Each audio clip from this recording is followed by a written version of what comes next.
Vaccine mandates could be a big clash point at the next Victorian state election.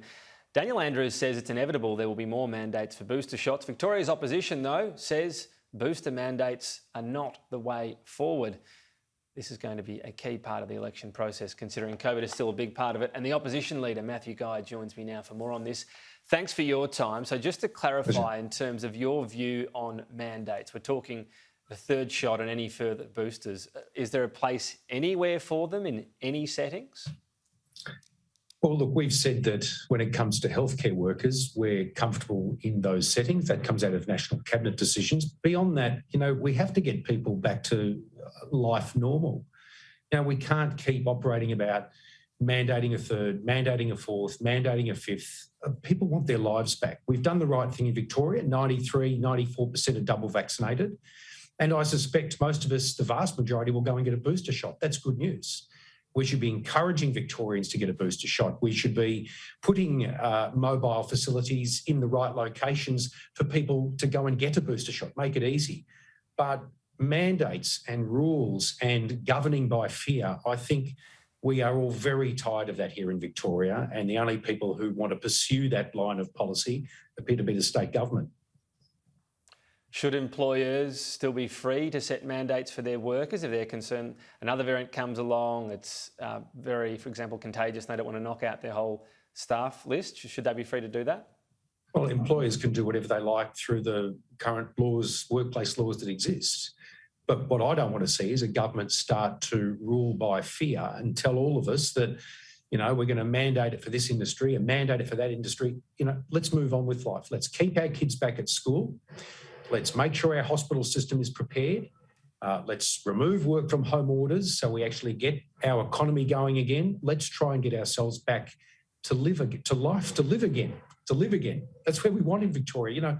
We've had the world's longest lockdowns. The Melbourne CBD is dead. We need to get our economy going again. We need for our own mental health to get the state going again. We won't do that with a state government that's addicted to governing and ruling by fear. That's just not the way forward.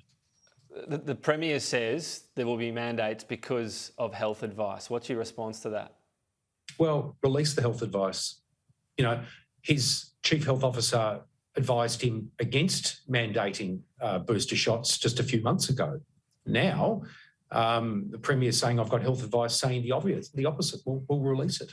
It's not difficult. How will you treat health advice?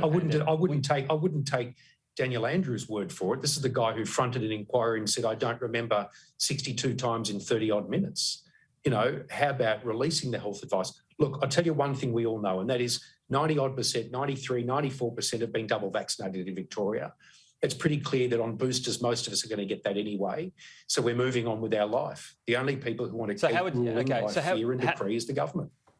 How would you treat health advice? Would you release all of the health advice to do with the pandemic and in a timely way so people can assess it before things, for example, might pass Parliament or be voted on?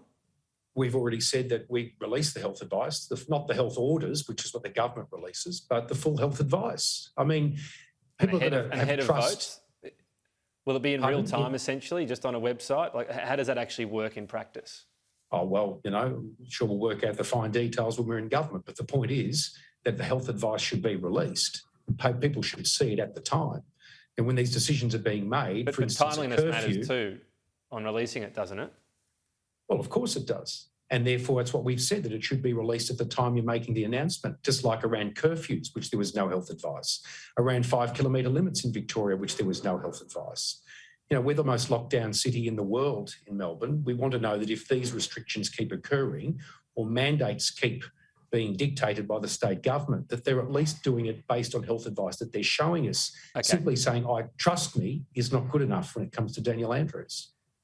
You've said never lockdowns again. So does that mean even if you have a variant that's much more deadly than the current one and you have health advice saying you need a lockdown, you need a short, sharp one because we can't allow this variant to take hold, you won't lock down?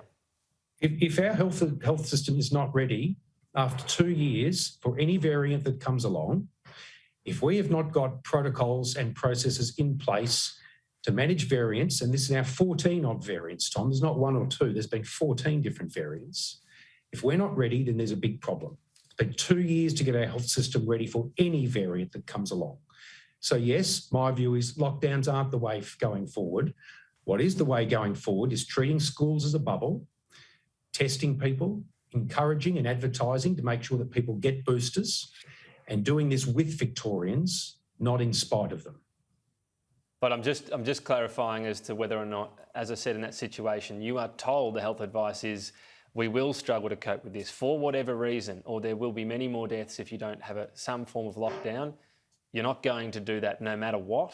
Is that your view? I said the days of lockdowns are over for Victoria. We'll manage it through other ways, and we can manage any future pandemic response in other ways. And what we've seen through Victoria, lockdowns in this state, is that the mental health crisis is in fact bigger. It's the biggest issue coming out of COVID. And I'm not going to subject Victorians to another mental health crisis we've seen in the last 280 days. Just finally and briefly, I'm sure you've seen the national news poll numbers. Do you feel as though the federal coalition is weighing your prospects down? No. I think everyone gets too worked up in the media about opinion polls. They're not fact, they're a poll. And they do vary and they do differ and they do change. So, it's not reasoned fact, it's an opinion poll. So, let's not get too worked up about it. Matthew Guy, thanks for your time today. Pleasure. Thank you.